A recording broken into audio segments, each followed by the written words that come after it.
ममता बनर्जी को आज का सबसे बड़ा झटका, यह अहम खबर देख लीजिए। शुभेंदु के बाद एक और मंत्री ने इस्तीफा दिया। राजीव बनर्जी ने वन मंत्री पद से इस्तीफा दे दिया। राज्यपाल जगदीप धनखड़ ने इस्तीफा मंजूर भी कर लिया। राजीव बनर्जी 30 जनवरी को बीजेपी में शामिल हो सकते हैं। अमित शाह की मौजूदगी में राजीव थाम लिख सकते हैं कमल। हालांकि यह भी कहा जा रहा था कि राजीव का भी उसी समय उहापोह की स्थिति चल रही थी जब शताब्दी की चल रही थी, लेकिन शताब्दी को मना लिया गया, राजीव नहीं माने।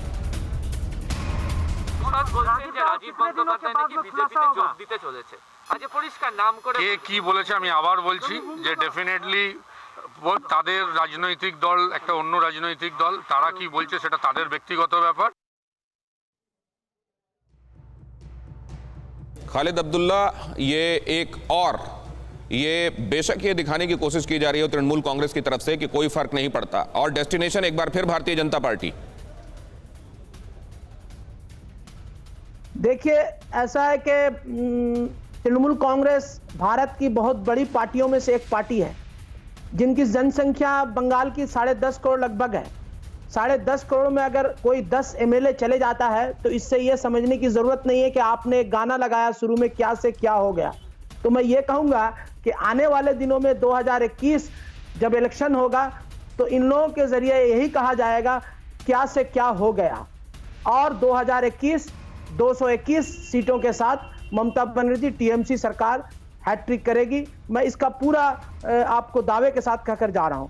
दूसरी चीज रही कि आप जिसके बारे में एक मंत्री और विधायक राजीव बनर्जी के बारे में, मैं उनसे कहूंगा कि वो बहुत पुराने संगठक बहुत बड़े राजनीतिविद नहीं है। वो बहुत नजदीक से मैं समझता हूं कि उनका अगर आना देखा जाए तो 2006-7 में वो तृणमूल कांग्रेस में आया। उनका इतिहास और उनका जो राजनीति जीवन है वो बहुत शॉर्ट है। इसलिए ऐसे लोगों को जो लोग इन लोगों में खामियां अचानक आप लोगों को तब क्यों दिखाई देती हैं जब ये पार्टी छोड़कर जाते हैं, या इनका कम अनुभवी होना, या इनका एक्टर होना, एसेंशियली इनका पॉलिटिशियन नहीं होना, ये सब आपको तब क्यों दिखाई देता है जब वो जाने लगते हैं? लेकिन अर्जुन सिंह, आपके पास फहरिस्त कितनों की है, कितने आने वाले हैं? आपने तो नाम भी बताने शुरू कर दिए थे, नंबर भी बताए थे, अभी कितने और रह गए हैं?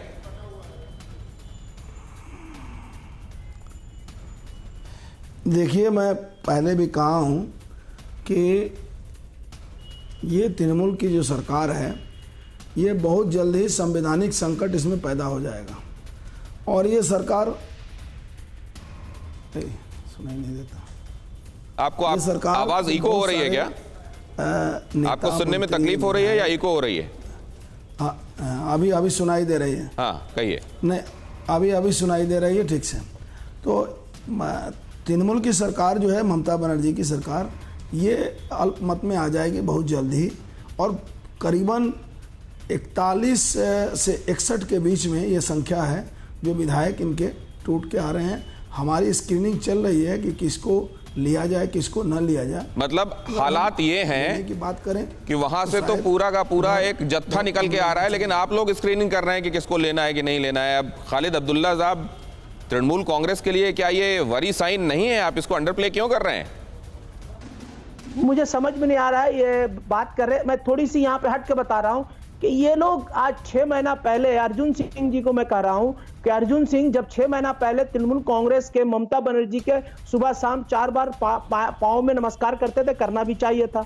लेकिन ऐसी कौन सी राजनीति, और मैं कहता हूं कि जब इंसान के अंदर, मनुष्य के अंदर जो गर्मी आती है ब्लड के जरिए से होता है। जब अंदर में कोई ब्लड ऐसा आ जाता है तो उससे क्या है कि सर्कुलेशन जब बढ़ जाता है तो ब्लड में जोश आता है, गर्मी आता है, तो कुछ कहने लगते हैं। तो मैं यहाँ पे कहूंगा कि भारतीय जनता पार्टी में जाने वाले तृणमूल कांग्रेस के जो विधायक है, मंत्री, उन लोगों के अंदर में कौन सा ऐसा बैक्टीरिया घुस गया है? कोरोना बैक्टीरिया तो नहीं था, कोरोना बैक्टीरिया तो बीमार कर देगा, लेकिन कौन सा ऐसा बैक्टीरिया घुस गया है ब्लड में जो इतने जल्दी ममता बनर्जी के विरोध करना शुरू कर दिया? तो ये तो आप देखेंगे ना, ये कौन सा बैक्टीरिया घुसा, ये डायग्नोसिस तो आपका होना चाहिए कि उनका होना चाहिए?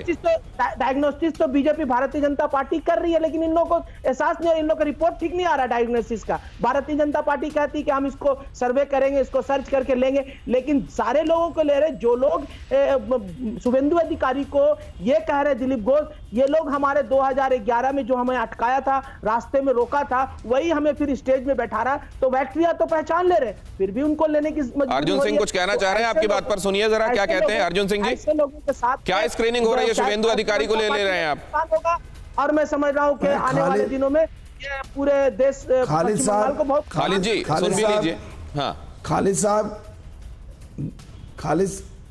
खालिद साहब मेरा गला थोड़ा खराब है, मैं आपको थोड़ा एक याद दिला दूं कि आपने कहा कि आपकी ऑल इंडिया पार्टी है, शायद आपको आसाम में 20 या 30 वोट मिलता है, झारखंड उत्तर प्रदेश में 100-200 वोट मिलता है। आपकी पार्टी अब ऑल इंडिया पार्टी नहीं रह गई, आप ऑल इंडिया पार्टी। अरे मेरा बात सुनिए ना, आप जब बोले तो मैं नहीं बोला था। अरे आप जब बोले तो मैं नहीं बोला। खालिद अब्दुल्ला सुन तो लीजिए, उसी समय मत टोकिए। वो कह रहे हैं गले में दर्द है, आप और चिल्लवा रहे हैं उनको। सुन लीजिए, आपके पास आऊंगा मैं, बाकी मेहमानों के पास भी जाना है, इसलिए टाइम वेस्ट ना करें हम लोग। सुन लीजिए खालिद अब्दुल्ला। आप अभी क्या, मैं कहा कि बड़ी पार्टी नहीं, अभी आपने कहा 6 महीना पहले मैं दीदी को 4 बार नमस्कार करता हूं।